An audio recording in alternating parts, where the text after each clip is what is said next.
ሰላም ጤና ይስጥልን እጅጉን የምናከብራችሁ ክቡራንና ውድ አድማጭ ተከታታዮቻችን አሁን በተሰሙና መደመጥ ባለባቸው ሰበርና ልዩ ልዩ መረጃዎችን ይዘን ቀርበናል። እንደተለመደ ሁላችሁም ቪዲዮ ላይክ አድርጋችሁ እስከ ዜናችን ፍጻሜ ድረስ አብራችሁ እንድትቆዩ በአክብሮት እየጋበዝን ለዛሬ ያዝንላችሁን ከሀገር ውስጥና ከውጭ ዋና ዋና መረጃዎችን በማስተዋወቅ እንጀምራለን። የኢፌዴሪ ጠቅላይ ሚኒስትር አብይ አህመድ ኢየሱስ ነው ያለው ከፍተኛው የብልጽግናው ባለስልጣን አቶ ጆሃር መሐመድ ስልጣን ቢዝ ኢትዮጵያን በሙሉ ሙስሊም ያደርጋታል ሲል ከፍተኛው ባለስልጣን በአደባባይ መልእክታቸውን አስተላለፈው። ዝርዝር መረጃውን በሚቀጥሉ ደቂቃዎች ወደ እናንተ የምናደርስ ይሆናል። እስከ ዜናችን ፍጻሜ ድረስ አብራችሁን ቆዩ። አሁን በደረሰን ሰበር ዜና መሰረት የአዲስ አበባ ኮሚኒኬሽን ቢሮ ኃላፊ በመሆን ሲያገለግሉ የነበሩ ከፍተኛው የብልጽግና ፓርቲ ባለስልጣን ከኃላፊነታቸው በገዛ ፍቃዳቸው መልቀቃቸውን ተከትሎ የጠቅላይ ሚኒስትር ዶክተር አብይ አህመድ ካቢኔ ውስጥ ሁለት ሚኒስትሮች ሃይማኖት የላቸውም ሲሉ እነኚህ ከፍተኛ የመንግስት ሚኒስትሮች ማንና ማን እንደሆኑ ይህ ከፍተኛው ባለስልጣን አሜሪካኑ ነው ስማቸውን በግልጽ ተናግሯል። በሚቀጥሉት 10 ደቂቃዎች ዝርዝር መረጃ ወደ እናንተ የምናደርስ ይሆናል። እስከ ዜናችን ፍጻሜ ድረስ አብራችሁን ቆዩ። የህዝባዊ ወያኔ ሓርነት ትግራይ ወይም ህወሓት የአውሮፓ ህብረት የኢትዮጵያ ልዑክ በቅርቡ በትግራይ ዙሪያ ያወጣው መግለጫ ሙሉ በሙሉ ውድቅ በማድረግ የህወሓቱ ከፍተኛው ፕሬዝዳንት እጅግ ያልተጠበቀና አስደንጋጭ መልእክት አስተላለፉ። ዝርዝር መረጃውን በሚቀጥሉ ደቂቃዎች ወደ እናንተ የምናደርስ ይሆናል። እስከ ዜናችን ፍጻሜ ድረስ አብራችሁን ቆዩ። እንዲሁም ለዚህ ታላቅ የዩቲዩብ ቻናል አዲስ ሆናችሁ ደግሞ ሁላችሁም ዩቲዩብ ቻናሉን ሰብስክራይብ አድርጋችሁ የደውል ምልክቷን በመጫን ኦል የምትለውን ያብሮም። እንዲሁም ይህ መረጃ ለሌሎች ተደራሽነቱ ይበልጥ እንዲሰፋ ሁላችሁም ቪዲዮውን ላይክ አድርጋችሁ ሐሳብ አስተያየታችሁን በኮሜንት አስቀምጡልን። አሁን ወደ አስደመጥናችሁ ዋና ዋና መረጃዎች በቀጥታ ወደ ዝርዝር መረጃው ከማቅናታችን በፊት በደቡብ አፍሪካ የሚገኙ ኢትዮጵያውያን ከፍተኛ ጥንቃቄ እንዲያደርጉ ብፁዕ አባ ሄኖክ አባታዊ ጥሪ ማቅረባቸውን ተከትሎ የወጣውን ጥብቅ መረጃ እናስቀድም።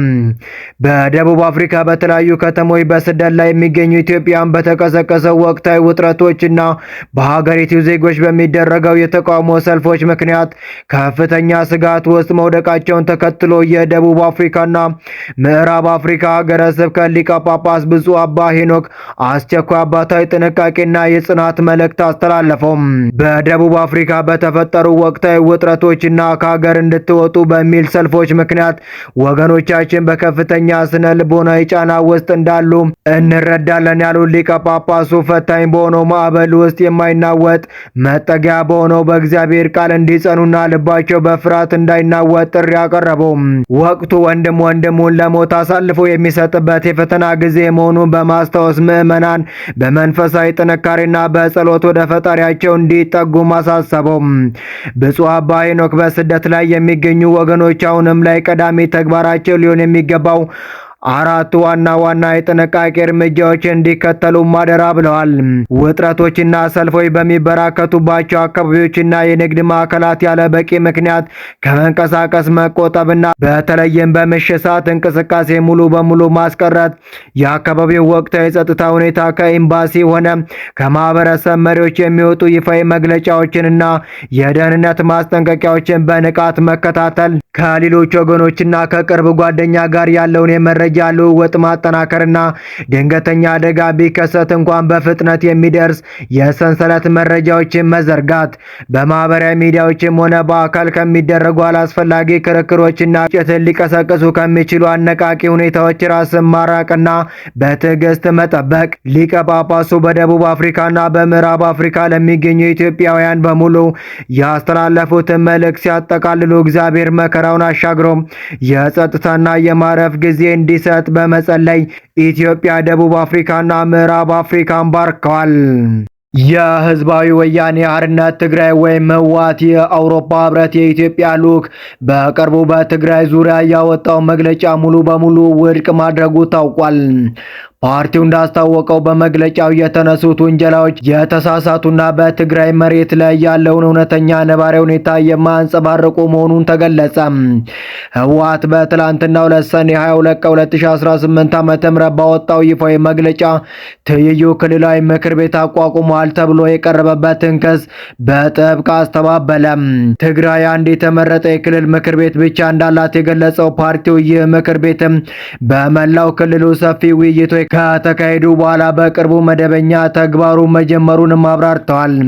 በሌላ በኩል ህወሓት የፌዴራል መንግስቱ የግጭት ማስቆም ስምምነቱን ቁልፍ ድንጋጌዎችን አሁንም ተግባራዊ አላደረገም ሲል ከፍተኛ ክስ በፌዴራል መንግስቱ ላይም ሰነዘረ። መንግስት የፖለቲካና የኢኮኖሚ ክልከላዎችን እንደቀጠለ ነው ያለው ፓርቲው በትግራይ አዋሳኝ አካባቢዎች የሚስተዋሉ ወታደራዊ እንቅስቃሴዎችና ተደጋጋሚ የድሮን ጥቃቶች ውጥረቱን ከማባባሳቸውም በላይ በክልሉ ያለውን የሰብአዊ ቀውስ ይበልጥ አሳሳቢ እንዳደረጉትም አስታውቋል። ፓርቲው በአንድ ወገን ወታደራዊ ምልመላና ዝግጅት እያካሄደ ነው ተብሎ የሚነሳውን ውንጀላንም አጣጥሏል። እየተወሰዱ ያሉ ማንኛውም እርምጃዎች እያደገ ከመጣ የደህንነት ስጋት ሰላማዊ ዜጎችን ለመታደግና ለመጠበቅ ብቻ ያለመ መሆናቸውንም አስረድተዋል። ህወሓት ለሰላም አለኝ ያለውን ጽኑ ቁርጠኝነት በድጋሚ በማረጋገጥ አስቸኳይና ትርጉም ያለው የፖለቲካ ውይይት እንዲጀመርም ጥሪ አቅርቧል። የአውሮፓ ህብረትን ጨምሮ ሌሎች ዓለም አቀፍ አጋሮች የፌዴራል መንግስቱ ወደ እውነተኛ የሰላም ድርድር እንዲመጣ ጠንካራ ግፊት እንዲያደርጉም ጠይቋል።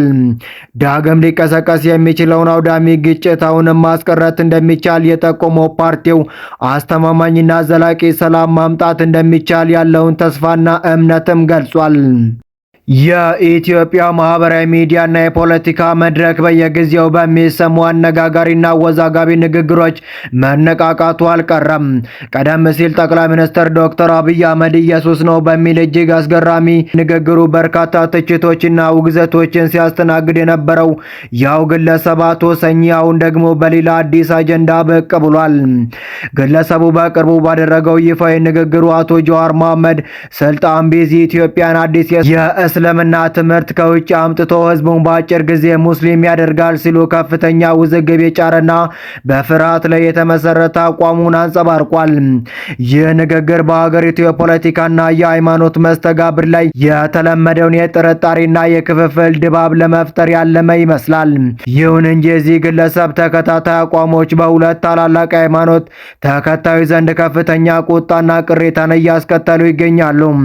ቀደም ሲል የክርስትና እምነት አስተምሮና ኢየሱስ ክርስቶስ መለኮታዊ ክብርን በሚነካ መልኩ የሀገር መሪን ከፈጣሪ ጋር ማንጸባረቁ ክርስትናን እጅግ ያንኳሰሰና የሰደበ ተግባር ተደርጎ እየተወሰደ ሲሆን አሁን ደግሞ የሙስሊሙ ማህበረሰብና ታዋቂ የፖለቲካ ሰዎችን የሽብርና የብቸኛ የበላይነት ፍላጎት እንዳላቸው አድርጎ በመሳል እስልምና በሚያጥላላ መልኩ መናገሩ ሌላኛው ጥፋቱ ሆኗል።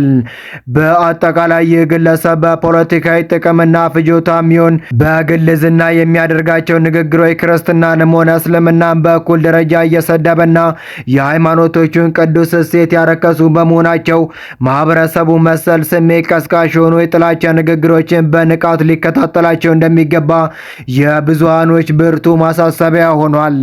በጠቅላይ ሚኒስትር ዶክተር አብይ አህመድ ካቢኔ ውስጥ ሁለት ሚኒስትሮች ሃይማኖት የላቸውም ሲል አቶ ዮናስ ዘውዴ አስታወቁም። የቀድሞ የብልጽግና ፓርቲ ሹም የነበሩት አቶ ዮናስ ዘውዴ ከሰሞኑ በሰጡ ቃለ መጠይቅ የተለያዩ ጉዳዮችንም አንስተዋል። የአዲስ አበባ ኮሚኒኬሽን ቢሮ ኃላፊ በመሆን ያገለገሉት አቶ ዮናስ ዘውዴ ከኃላፊነት በገዛ ፈቃዳቸው መልቀቃቸውን ከገለጹ በኋላ ረዘም ላለ ጊዜ ከእይታ መጥፋታቸው አዲስ የሆነ ነገር አይደለም። ይሁን እንጂ በፌስቡክ ገጻቸው መንግስትን ጠንከር ባለ ቃላት በመተቸትና በመውቀስ ሀሳባቸውን ማጋራታቸው ከጠቅላይ ሚኒስትር ዶክተር አብይ አህመድ ጋር ሆድና ጀርባ እንደሆኑ ማሳያ ተደርጎ ሲነገር መቆየቱ ይታወሳል። አቶ ዮናስ ዘውዴ በአሁኑ ወቅት ከኢትዮጵያ መውጣታቸውን አስታውቀዋል። በአሜሪካ አትላንታ ስመጥር በሆነ ዩኒቨርሲቲ ውስጥ ትምህርታቸውን እየተከታተሉ መሆኑን ተናግረው አቶ ዮናስ በሰጡት ቃለ መጠይቅ አንድ አነጋጋሪ ጉዳይንም አንስተዋል። ይህ ጉዳይ በጠቅላይ ሚኒስትር ዶክተር አብይ አህመድ ካቢኔ ውስጥ ሁለት ሚኒስትሮች ሃይማኖት የላቸውም ሲሉ መደመጣቸው በስም ያልጠቀሷቸው እነዚህ ሁለት ሚኒስትሮች ሚኒስቴር ከመሆናቸው በፊት እንደሚያውቋቸው ገልጸው ራሳቸውን ከኢትዮጵያ ኦርቶዶክስ ተዋሕዶ እምነት ጋር ሊያመሳስሉ ይችላሉ እንጂ ጴንጤ ወይም ሙስሊም እንዳልሆኑ አውቃለሁ ሲሉ አቶ ዮናስ ዘውዴ ጉዳዩን አፈረጡት።